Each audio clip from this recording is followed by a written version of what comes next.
Previously on World History and Geography. When Martin Luther nailed his 95 Theses to the front door of the church in Wittenberg, condemning the Catholic Church and the selling of indulgences, he ignited the Reformation, a movement for religious reform.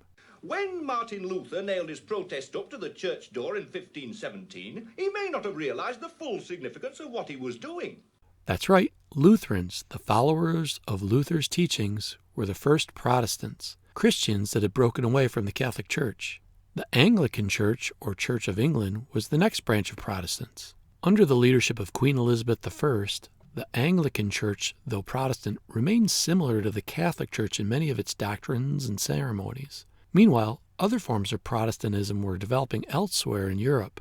Martin Luther had launched the Reformation in northern Germany, but reformers were at work in other countries. In Switzerland, another major branch of Protestantism emerged.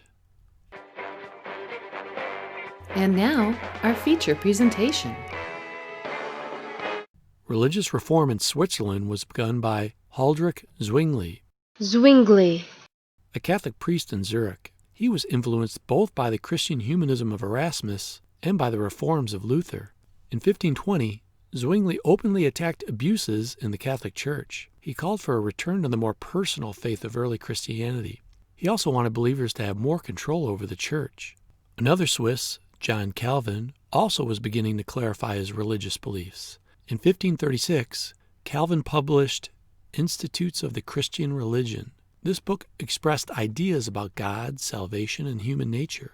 It was a summary of Protestant religious beliefs, or theology. Calvin wrote that men and women are sinful by nature. Taking Luther's ideas that humans cannot earn salvation, Calvin went on to say that God chooses a very few people to save. Calvin called these few the elect. He believed that God had known since the beginnings of time who will be saved. This doctrine is called predestination. The religion based on Calvin's teaching is Calvinism. Calvin believed that the ideal government was a theocracy, a government controlled by religious leaders. In 1541, Protestants in Geneva, Switzerland, asked Calvin to lead their city, turning it into a model city of highly moral citizens. One admiring visitor to Geneva was a Scottish preacher named John Knox. No, that's the wrong John Knox. There you go. When John Knox returned to Scotland in 1559, Knox put Calvin's ideas to work.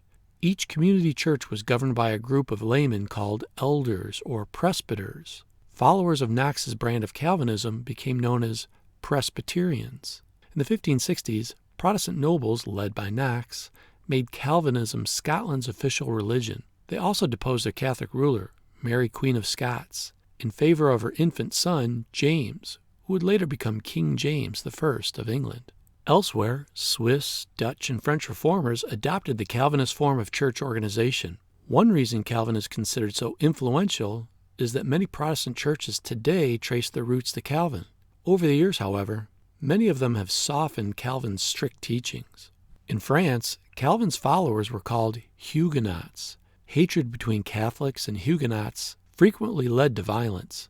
The most violent clash occurred in Paris on August 24, 1572, the Catholic feast of St. Bartholomew's Day. At dawn, Catholic mobs began hunting for Protestants and murdering them. The massacres spread to other cities and lasted 6 months. Scholars believe that as many as 12,000 Huguenots were killed. Protestants taught that the Bible is the source of all religious truth and that people should read it to discover those truths. As Christians interpreted the Bible for themselves, new Protestant groups formed over differences in belief. One such group baptized only those persons who were old enough to decide to be Christian. They said that persons who had been baptized as children should be re-baptized as adults. These believers were called Anabaptists, from a Greek word meaning baptize again. Viewing Anabaptists as radicals who threatened society, both Catholics and Protestants persecuted them. But the Anabaptists survived and became the forerunners of the Mennonites and the Amish.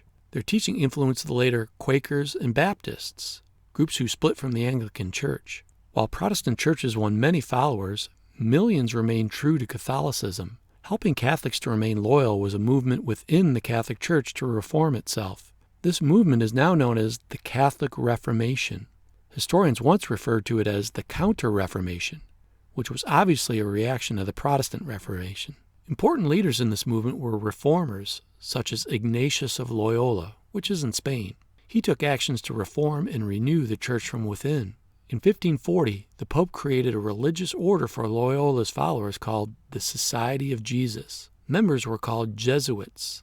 The Jesuits focused on three activities. First, they founded schools throughout Europe. Jesuit teachers were well trained in both classical studies and theology. The Jesuits' second mission was to convert non-Christians to Catholicism, so they sent out missionaries around the world. Their third goal was to stop the spread of Protestantism.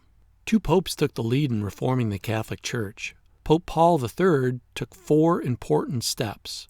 First, he directed a council of cardinals to investigate indulgence selling and other abuses in the church. Second, he approved the Jesuit order. Third, he used the Inquisition to seek out heresy in papal territory. Fourth, and most important, he called a council of church leaders to meet in Trent in northern Italy. From 1545 to 1563, at the Council of Trent, Catholic bishops and cardinals agreed on several doctrines. The Church's interpretation of the Bible was final. Any Christian who substituted his or her own interpretation was a heretic. Christians needed faith and good works for salvation. They were not saved by faith alone, as Luther argued. The Bible and church tradition were equally powerful authorities for guiding Christian life. Indulgences were valid expressions of faith, but the false selling of indulgences was banned. The next pope, Paul IV, vigorously carried out the council's decrees. In 1559, he had officials draw up a list of books considered dangerous to the Catholic faith. This list was known as the Index of Forbidden Books. Catholic bishops throughout Europe were ordered to gather up the offensive books, including Protestant Bibles, and burn them in bonfires. I wonder if they would have thrown my Reformation action figures into the bonfire. I've collected the whole set of European and English religious leaders. Anyway, the Reformation had an enduring impact. Through its religious, social, and political effects, the Reformation set the stage for the modern world. It also ended the Christian unity of Europe and left it culturally divided. Both Catholics and Protestants gave more emphasis to the role of education in promoting their beliefs. This led to the founding of parish schools and new colleges and universities throughout Europe. As the Catholic Church's moral and political authority declined, individual monarchs and states gained power. This led to the development of modern nation-states. In the 1600s, rulers of nation-states would seek more power for themselves and their countries through warfare, exploration, and expansion. The Reformation's questioning of beliefs and authority also laid the groundwork for the Enlightenment in the 18th century. It led some to reject all religions and others to call for the overthrow of existing governments. Zwingli.